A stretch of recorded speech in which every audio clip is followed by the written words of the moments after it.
So, as usual, the talking heads in the media have to have something to talk about, and for this week or the last couple of weeks, that topic has been the yield curve and whether or not we have an inverted yield curve. And first, I probably ought to briefly explain what that is.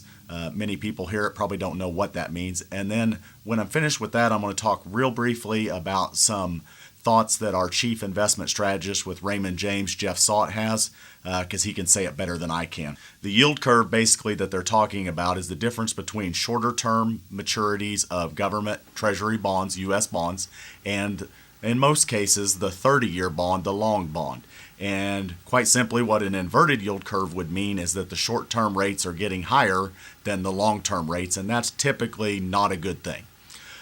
What the media is splitting over, and Jeff Sott, our chief investment strategist, disagrees with, is they're comparing the 2-year to the 5-year, or the 5-year bond to the 30-year bond.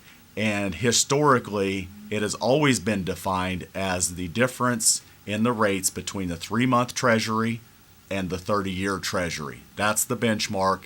That's what we look at. So a lot of the noise that you're hearing may not necessarily be accurate as to the typical definition of what an inverted yield curve is and the difference between the 3-month and the 30-year Treasury.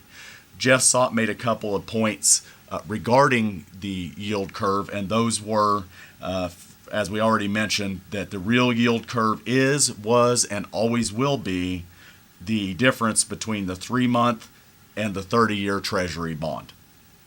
Also, he made a point that that particular measure that we've always used is not anywhere near an inversion.